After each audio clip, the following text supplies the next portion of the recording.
안녕하세요. 스위토세입니다. 오늘 12월 26일 NBA 5경기 분석해보도록 하겠습니다. 이번에도 언오버는 관전만 하겠습니다. 일반 승패와 핸디만 건드려 보도록 하겠습니다. 작년 크리스마스 NBA 매치업에서 5경기 중에 4경기가 역배일 정도로 거의 피바다여서 이번 크리스마스 때는 조금 어떨지 모르겠지만 그래도 시작해보도록 하겠습니다. 일단 마이애미 대 뉴올리언스의 경기입니다. 마이애미는 개막전 경기에서 올랜도에게 113대 107로 패배를 했죠. 일단 지난 경기에서 마이애미는 야투 성공률 50.6%로 나쁘지 않았었고 3점슛 성공률도 35%였습니다. 일단 버틀러가 19득점, 아데바요 선수가 25득점을 올려주면서 제 역할을 해줬고, 그리고 로빈슨과 헤로 14득점과 13득점을 올려주면서 이 4명의 선수가 주전에서 괜찮은 활약을 해줬었죠. 하지만 이번에 들어온 하클레스 선수가 3득점, 야투 성공률 25%에 그치면서 조금 좋지 못했었습니다. 일단 마이애미는 올 시즌 변화가 있다면 주전 라인업에서 크라우더가 빠지고 헤로가 들어왔네요. 하지만 헤로는 지난 시즌에도 그랬듯이 주전 라인업에 합류되면 조금 못하는 경향이 있고 오히려 벤치에서 잘하는 선수였죠. 일단 드라기치가 벤치에서 뛰었는데 20득점을 올려주면서 컨디션이 나쁘지 않았습니다. 반면 뉴올리언스는 개막전 경기에서 강호 토론토를 상대로 113대 99로 승리를 했죠. 일단 지난 경기에서 야투 성공률 52.5%, 3점슛 성공률 45.2%를 기록하면서 선수들의 슛감이 매우 좋았었죠. 일단 뉴올리언스가 이길 수 있었던 이유는 잉그램이 24득점, 11어시스트, 9리바운드로 엄청난 트리플 더블급 활약을 해줬었고 자이온도 15득점, 10리바운드로 더블더블을 기록해줬죠. 여기다가 론조 볼과 블레드소가 모두 두 자릿수 득점을 올려줬었는데 두 선수 모두 3점슛 4개씩을 성공시키며 외곽도 매우 좋았던 뉴올리언스였습니다. 무엇보다 벤치에서 레딕이 23득점, 3점슛 6개를 성공시키면서 벤치 활약도 좋았던 뉴올이었습니다. 일단 아직 배당이 뜨기 전이지만 당연히 마이애미가 정배를 받을 것으로 보이고 뉴올이 역배죠. 일단 추가적인 재밌는 데이터를 보자면 5년 전에 마이애미와 뉴올리언스가 크리스마스 매치업에서 만났었는데 그때는 마이애미가 이겼었고요. 그리고 뉴올리언스는 지난 크리스마스 매치업에서 맹활약을 해주면서 승리를 했었죠. 그래서 사실 이 경기가 가장 어렵다고 보네요. 그리고 만약에 이번 크리스마스 매치업에서 5경기 중 역배가 뜬다면 이 경기가 될 확률이 그나마 높지 않을까 싶네요. 그래서 저라면 조금 모험을 걸고 뉴올리언스 역배승이 나쁘지 않다고 보고 그리고 뉴올리언스 프랜승이 낫지 않을까 싶네요. 조금 위험한데 그냥 패스하는 것도 답이긴 합니다. 왜냐면 일단 마이애미는 확실한 포인트 가드가 없다고 봅니다. 물론 지난 시즌도 이런 식으로 가긴 했지만 일단 헤로와 드라기치가 주전과 벤치에서 바뀌었죠. 그래서 마이애미가 만약에 헤로를 내세운다면 사실 론조볼과 블레드소가 버티고 있는 뉴올리언스가 가드진에서 조금 우위를 점하지 않을까 싶네요. 왜냐하면 로빈슨의 헤로에 수비가 그렇게 좋은 선수들이 아니기 때문에 론조볼과 블레드소가 조금 수월하게 공격을 전개하지 않을까 싶고 그리고 벤치에서도 JJ 레딕의 컨디션이 매우 좋기 때문에 크게 문제는 없어 보입니다. 사실 이 경기는 아담스가 어느 정도 아데바요를 막아줄 수 있을지가 관건이고 버틀러가 잉그램과 자이온을 어느 정도 막아낼 수 있을지가 관건입니다. 그래서 이 경기는 사실 아담스의 역할도 매우 중요하고요. 그렇지만 하클레스의 경기력이 아직 많이 안 올라온 상황이라 뉴올리언스가 조금 더 유리하지 않을까 싶네요. 그래서 뉴올리언스 역배승이 프랜승이 그나마 괜찮지 않을까 싶네요.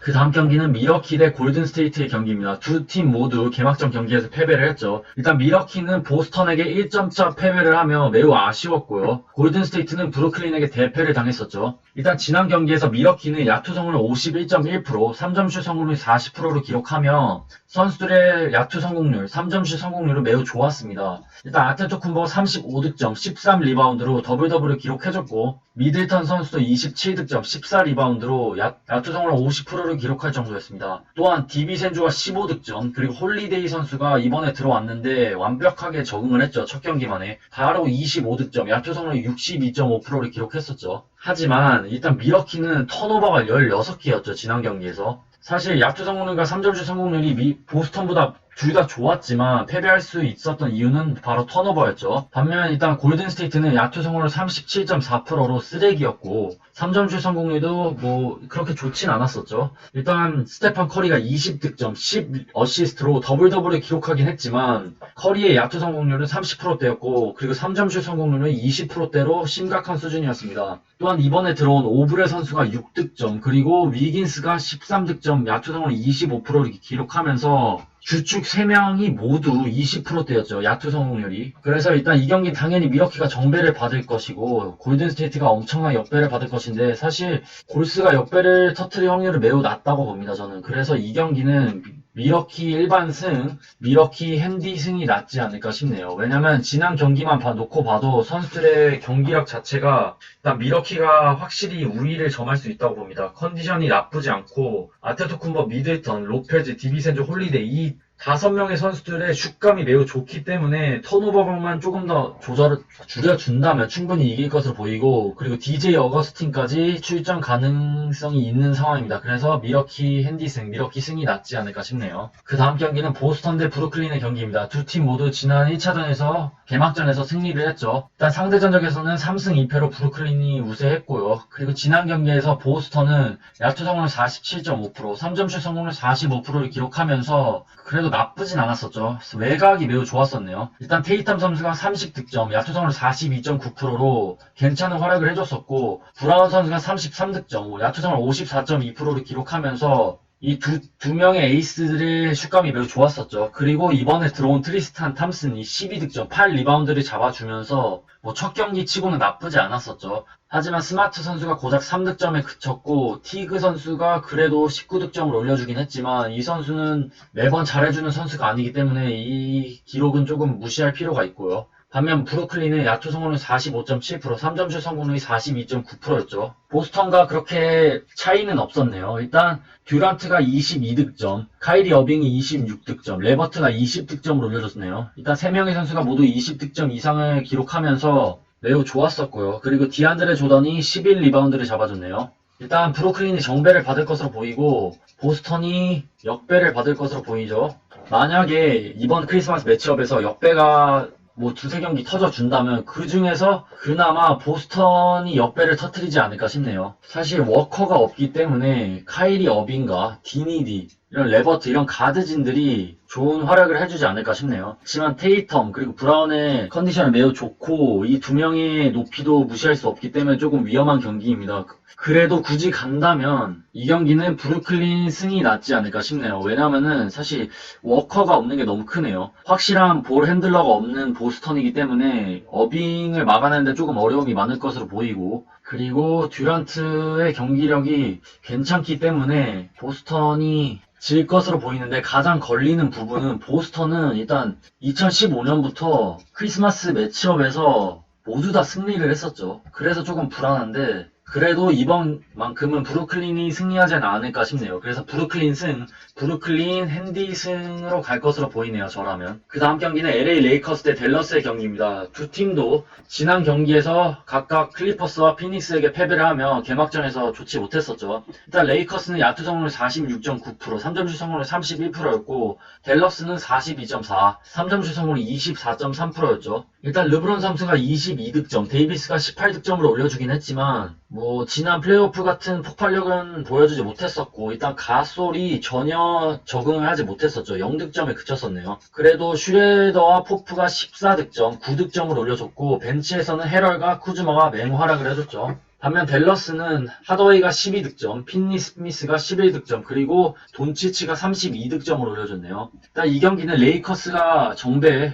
댈러스가 역배인데 이번 경기에서 르브론이 발목 부상으로 결장할 수도 있다는 소식도 있긴 하지만 그래도 LA 레이커스 일반 승이 낫지 않을까 싶네요. 왜냐면 일단 댈러스는 포르징기스가 나오지 않는데 포르징기스가 없다면 사실 데이비스를 막아낼 수 있는 선수가 댈러스에는 전혀 없습니다. 그래서 르브론이 혹시나 뛰지 못한다고 해도 레이커스가 승리하지 않을까 싶네요. 물론 가솔 그리고 슈레더의 경기력이 그렇게 100%로 올라오진 않았지만 댈러스는 일단 세스커리가 빠지면서 지금 포르징기스도 없기 때문에 벤치에서 아무도 없습니다. 하지만 레이커스는 헤럴과 쿠즈마가 확실히 버텨주고 있기 때문에 벤치에서도 LA 레이커스가 우위를 점하면서 승리하지 않을까 싶네요. 그래서 레이커스 핸디 승이 낫지 않을까 싶네요. 그 다음 경기는 덴버 대 LA 클리퍼스입니다. 일단 덴버는 지난 세크와의 경기에서 124대 122로 패배를 했죠. 야투 성공률 48%로 그렇게 나쁘진 않았었고, 하지만 3점슛 성공률이 20%대였죠. 일단 포터 주니어가 24득점, 포일 밀셉이 16득점, 요키치가 29득점, 15리바운드, 14어시스트, 61.1%를 기록하며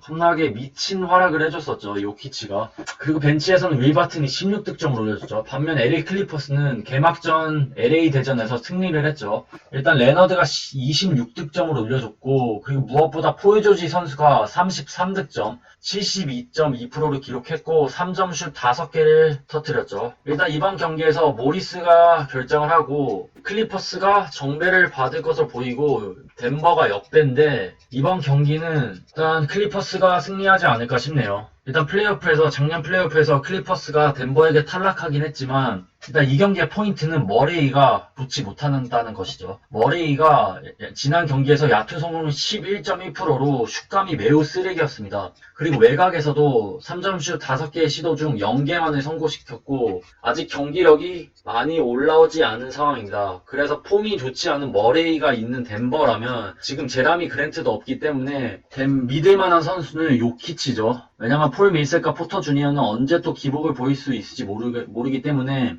차라리 클리퍼스를 믿는 게 낫지 않을까 싶네요. 왜냐면 포이저지와 레너드의 지금 활약이 나쁘지 않고 특히 포이저지가 미쳤죠. 그리고 벤치 득점 싸움에서도 주바치와 루 윌이 버티고 있는 클리퍼스가 우세하지 않을까 싶네요. 그래서 클리퍼스 핸디승이 낫지 않을까 싶네요. 그럼 12월 26일 NBA 5경기 분석해봤습니다. 시청해주셔서 감사합니다. 건승 렛츠고!